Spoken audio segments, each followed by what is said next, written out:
ਤੁਹਾਡੀ ਸਾਰਿਆਂ ਦੀ ਬਹੁਤ ਬਹੁਤ ਕਿਰਪਾ ਹੈ ਜਿਹੜਾ ਤੁਸੀਂ ਸਾਰੇ ਇੱਥੇ ਆਏ ਹੋ।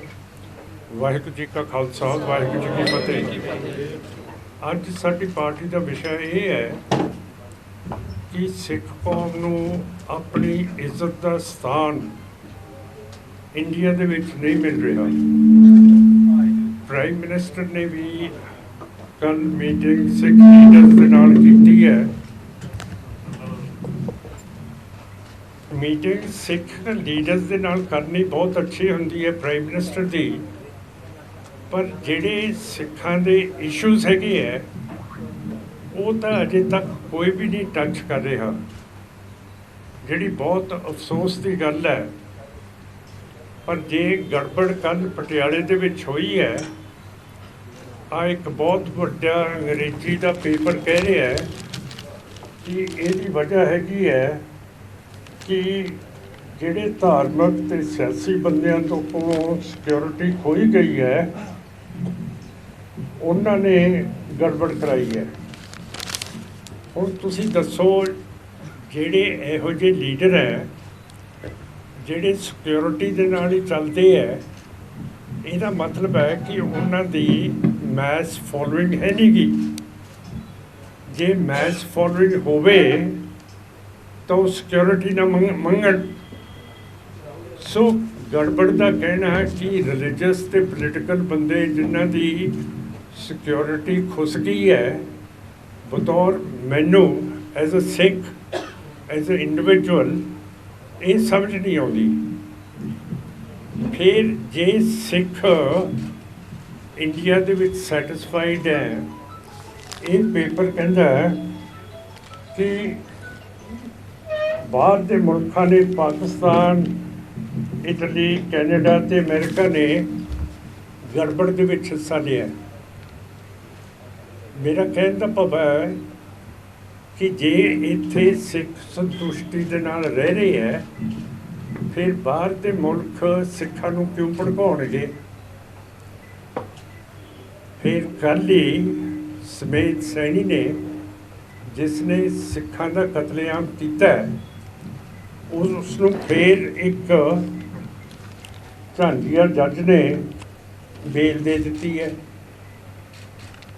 ਉਦੋਂ ਪਹਿਲਾਂ ਜਿਹੜੇ ਹਾਈ ਕੋਰਟ ਦੇ ਜੱਜ ਸ਼ੇਖਵਾਦ ਸੀਗੇ, ਸਾਗਵਾਨ ਸੀਗੇ, ਇੱਕ ਬਜਾਜ ਸਾਹਿਬ ਸੀਗੇ, ਉਹ ਕਹਿੰਦੇ ਕਿ ਸੈਣੀ ਨੂੰ ਕੋਈ ਇੰਟਰੋਗੇਟ ਨਹੀਂ ਕਰ ਸਕਦਾ, ਅਤੇ ਬਜਾਜ ਸਾਹਿਬ ਨੇ ਆਰਡਰ ਦਿੱਤਾ ਕਿ ਸੈਣੀ ਨੂੰ ਜੇ ਇੰਟਰੋਗੇਟ ਕਰਨਾ ਹੈ, ਹਰਿਆਣੇ ਦੀ ਜੇਲ੍ਹ ਦੇ ਵਿੱਚ ਪੁਲਿਸ ਜਾ ਕੇ ਕਰੋ। ਹੁਣ ਜੇਲ੍ਹ ਦੇ ਵਿੱਚ ਜਿੱਥੇ ਸਰਕਾਰ ਆਪ ਸੈਣੀ ਨੂੰ ਪਨਾਹ ਦਿੰਦੀ ਹੋਵੇ, ਉੱਥੇ ਕਿਵੇਂ ਸੈਣੀ ਦੀ ਇੰਟਰੋਗੇਸ਼ਨ ਹੋ ਸਕਦੀ ਹੈ? ਇਹ ਜਿਹੜੀ ਸਿੱਖਾਂ ਦੇ ਧਾਰਮਿਕ ਮਸਲੇ ਹੈ, ਬਰਗਾੜੀ 2015 ਦੇ ਵਿੱਚ ਬਾਦਲ ਨੇ, ਸੁਖਬੀਰ ਸਿੰਘ ਨੇ, ਸੈਣੀ ਨੇ ਸਰਸੇ ਦੇ ਸਾਧ ਨਾਲ ਮਿਲ ਕੇ ਸਾਡੇ ਗੁਰੂ ਗ੍ਰੰਥ ਸਾਹਿਬ ਦੀਆਂ ਬੇਅਦਬੀਆਂ ਬਰਗਾੜੀ ਵਿੱਚ ਅਤੇ ਨਾਲ ਦੇ ਪਿੰਡਾਂ ਵਿੱਚ ਕਰਵਾਈਆਂ ਸੀਗੀਆਂ। ਅਜੇ ਤੱਕ ਕੋਈ ਵੀ ਮੁਲਜ਼ਮ ਨਹੀਂ ਫੜਿਆ ਗਿਆ। ਫਿਰ SGPC, ਉਹਦੇ ਸਾਡੇ ਇਲੈਕਸ਼ਨ ਨਹੀਂ ਹੋ ਰਹੇ। 12 ਸਾਲ ਹੋ ਗਏ ਹੈ ਕਿ ਸਿੱਖਾਂ ਦੀ ਜਿਹੜੀ ਪਾਰਲੀਮੈਂਟ ਹੈ, ਜਿਹਦੀ ਮਿਆਦ 5 ਸਾਲ ਹੁੰਦੀ ਹੈ, ਉਹਦੇ 12 ਸਾਲ ਤੋਂ ਇਲੈਕਸ਼ਨ ਨਾ ਹੋਣ, ਅਤੇ ਫਿਰ ਸਿੱਖ ਕੌਮ ਦਾ ਜਿਹੜਾ ਜਮਹੂਰੀਅਤ ਹੱਕ ਹੈ, ਇਹ ਕਿਉਂ ਖੋ ਕੇ ਰੱਖਿਆ ਹੋਇਆ? ਕੀ ਵਜ੍ਹਾ ਹੈ? ਅਤੇ ਮੋਦੀ ਸਾਹਿਬ ਨੇ ਸਿੱਖਾਂ ਨੂੰ ਕਿਉਂ ਨਹੀਂ ਦੱਸਿਆ? ਅਤੇ ਉਹ ਸਿੱਖਾਂ ਨੇ ਪੁੱਛਿਆ ਕਿਉਂ ਨਹੀਂ? ਕਿਉਂ ਕਰਕੇ ਉਹ ਸੱਦੇ ਹੋਏ ਪਾਲਤੂ ਕਬੂਤਰ ਹੈ, ਜਿਹੜੇ ਬੰਨੇ 'ਤੇ ਆਪਾਂ ਡਾਰੀ ਮਾਰ ਲਈਏ, ਮਰਵਾ ਦਈਏ, ਫਿਰ ਸ਼ਾਮ ਨੂੰ ਫਿਰ ਡਾਰੀ ਮਾਰ ਕੇ ਵਾਪਸ ਆ ਜਾਂਦੇ ਹੈ। ਇਹੋ ਜਿਹੇ ਸਿੱਖ ਲੀਡਰਸ ਦੇ ਨਾਲ ਆਪਣੀ ਕ੍ਰੈਡੀਬਿਲਿਟੀ ਗਵਾ ਦੇਣੀ, ਅਤੇ ਜਿਹੜੇ ਮਸਲੇ ਹੈਗੇ ਆ ਅਸਲੀ, ਉਹਨਾਂ ਨੂੰ ਹੱਲ ਨਾ ਕਰਨਾ, ਤੇ 1984 ਦੇ ਵਿੱਚ ਜਿਹੜੀ ਕਤਲੇਆਮ ਹੋਈ ਹੈ, ਅਜੇ ਤੱਕ ਕੋਈ ਬੰਦਾ ਨਹੀਂ ਫੜਿਆ ਗਿਆ। ਜੈਨੋਸਾਈਡ ਹੋਈ ਹੈ, ਦਰਬਾਰ ਸਾਹਿਬ ਦੇ ਉੱਤੇ ਫੌਜ ਨੇ ਅਟੈਕ ਕੀਤਾ, ਇੰਡੀਅਨ ਫੌਜ ਨੇ, ਬਰਤਾਨੀਆ ਦੀ ਫੌਜ ਬੁਲਾਈ ਗਈ, ਸੋਵੀਅਤ ਯੂਨੀਅਨ ਦੀ ਫੌਜ ਬੁਲਾਈ ਗਈ। ਸਿੱਖ ਇੱਕ ਸਟੇਟਲੈਸ ਲੋਕ ਹੈਗੇ ਹੈ। ਜੇ ਪਾਕਿਸਤਾਨ ਦੇ ਨਾਲ ਲੜਾਈ ਹੁੰਦੀ ਹੈ, ਫਿਰ ਇੰਡੀਆ ਕਦੇ ਵੀ ਰੂਸ ਦੀ ਜਾਂ ਬਰਤਾਨੀਆ ਦੀ ਫੌਜ ਦੀ ਇਮਦਾਦ ਤਾਂ ਨਹੀਂ ਮੰਗਦਾ ਹੈਗਾ। ਜੇ ਚੀਨ ਦੇ ਨਾਲ ਲੜਾਈ ਹੁੰਦੀ ਹੈ ਤਾਂ ਵੀ ਇੰਡੀਆ ਅਪੀਲ ਨਹੀਂ ਕਰਦਾ ਬਰਤਾਨੀਆ ਨੂੰ ਤੇ ਰੂਸ ਨੂੰ ਕਿ ਸਾਡੀ ਇਮਦਾਦ ਕਰੋ। ਪਰ ਜੇ ਸਿੱਖ ਜਿਹੜੇ ਸਟੇਟਲੈਸ ਹੈ ਉਹਨਾਂ ਦੇ ਨਾਲ ਜੰਗ ਤੁਸੀਂ ਕਰਨਾ ਹੈ ਤੇ ਫਿਰ ਤੁਸੀਂ ਬਾਹਰ ਦੀਆਂ ਫੌਜਾਂ ਕਿਉਂ ਮੰਗਾਈਆਂ? ਤੇ ਜਿਹੜੇ ਰੂਸ ਦੇ, ਬਰਤਾਨੀਆ ਦੇ ਇੱਥੇ ਲੀਡਰ ਆਉਂਦੇ ਹੈ, ਉਹਨਾਂ ਨੂੰ ਅਸੀਂ ਪੁੱਛਦੇ ਹਾਂ ਕਿ ਤੁਹਾਡਾ ਕੰਮ ਕੀ ਸੀ ਕਿ 1984 ਦੇ ਵਿੱਚ ਤੁਹਾਡੀਆਂ ਫੌਜਾਂ ਨੇ ਸਾਡੇ ਦਰਬਾਰ ਸਾਹਿਬ ਦੇ ਉੱਤੇ ਹਮਲੇ ਕੀਤੇ ਹੈ? ਉਹ ਬੋਲਦੇ ਹੀ ਨਹੀਂ ਹੈ। ਮੇਰਾ ਮਤਲਬ ਸਾਰੇ ਪਾਸਿਓਂ ਸਾਨੂੰ ਕੱਜਿਆ ਹੋਇਆ। ਤੇ ਫਿਰ ਇੰਟੈਲੀਜੈਂਸ ਨੂੰ ਕਿਉਂ ਨਹੀਂ ਪਤਾ ਲੱਗਿਆ ਕਿ ਕੱਲ੍ਹ ਗੜਬੜ ਹੋਊਗੀ ਜੇ ਸਿੱਖ ਸੈਨਿਕ ਉੱਥੇ ਪਥਰਾਓ ਕਰਨਗੇ,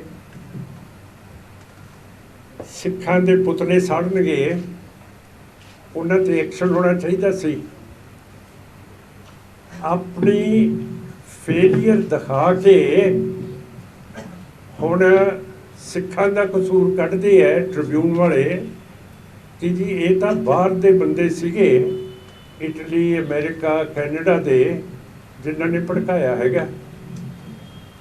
ਤੇ ਜਿਹੜੇ ਲੀਡਰਾਂ ਤੋਂ, ਮਹਾਤਮਾ ਤੋਂ ਤੇ ਸਿਆਸੀ ਬੰਦਿਆਂ ਤੋਂ ਸਿਕਿਉਰਿਟੀ ਖੁੱਸ ਗਈ ਹੈ, ਉਹਨਾਂ ਨੇ ਕਰਾਇਆ। ਹੁਣ ਜਿਹੜੇ ਬੰਦਿਆਂ ਦੇ ਨਾਲ ਬੰਦੇ ਹੀ ਨਹੀਂ ਹੈ, ਉਹ ਕੱਲ੍ਹ ਦੀ ਦੁਰਘਟਨਾ ਕਿਉਂ ਕਰਾਉਣਗੇ? ਕਿਵੇਂ ਕਰਨਗੇ ਜੇ ਉਹ ਕਰਾਉਣ ਵੀ? ਸੋ ਮੈਨੂੰ ਨਹੀਂ ਸਮਝ ਆਉਂਦੀ ਕਿ ਸਾਨੂੰ ਸਿੱਖਾਂ ਨੂੰ ਇਟਲੀ, ਅਮਰੀਕਾ, ਪਾਕਿਸਤਾਨ, ਕੈਨੇਡਾ ਦੇ ਨਾਲ ਕਿਉਂ ਜੋੜਿਆ ਜਾ ਰਿਹਾ? ਹੁਣ ਜਦੋਂ ਰਾਮਨੌਮੀ ਦੇ ਵਿੱਚ ਦੰਗੇ ਹੋਏ ਮੁਸਲਮਾਨ ਤੇ ਹਿੰਦੂਆਂ ਦੇ, ਉਦੋਂ ਤਾਂ ਕਿਸੇ ਨੇ ਨਹੀਂ ਇਲਜ਼ਾਮ ਲਾਇਆ ਕਿ ਜੀ ਇਹ ਬਾਹਰ ਦੇ ਮੁਲਕ ਭੜਕਾਉਂਦੇ ਸੀਗੇ।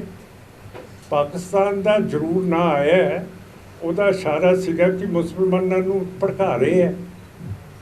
ਪਰ ਜਦੋਂ ਸਿੱਖਾਂ ਨੂੰ, ਅਸੀਂ ਖੁਦ ਮੁਖਤਿਆਰ ਲੋਕ ਹੈਗੇ ਹਾਂ, ਸਿਊ ਜੈਨਰਸ ਸੋਵਰਨ ਪੀਪਲ, ਕਿ ਸਾਡਾ ਦਿਮਾਗ ਹੈ ਨਹੀਂ ਗਾ ਕਿ ਬਾਹਰ ਦੇ ਬੰਦਿਆਂ ਤੋਂ ਅਸੀਂ ਭੜਕਾਊ ਜਾਂਦੇ।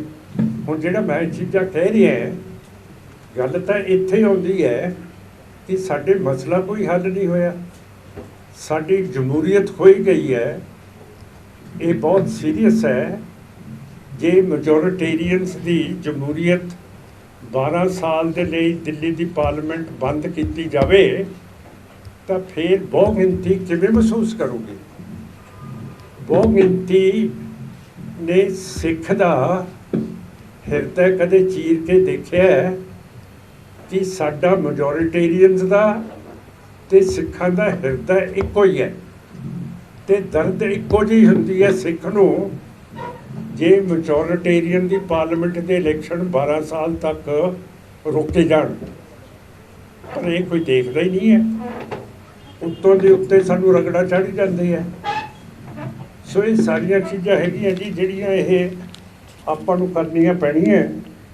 ਤੇ ਜੱਜ ਜਿਹੜੇ ਹੈਗੇ ਸ਼ੇਖਵਾਲ, ਸਾਗਵਾਨ, ਬਜਾਜ ਤੇ ਕੋਈ ਜਿਹੜਾ ਹੋਰ ਮੈਂ ਨਾਂ ਲਿਆ ਹੈਗਾ,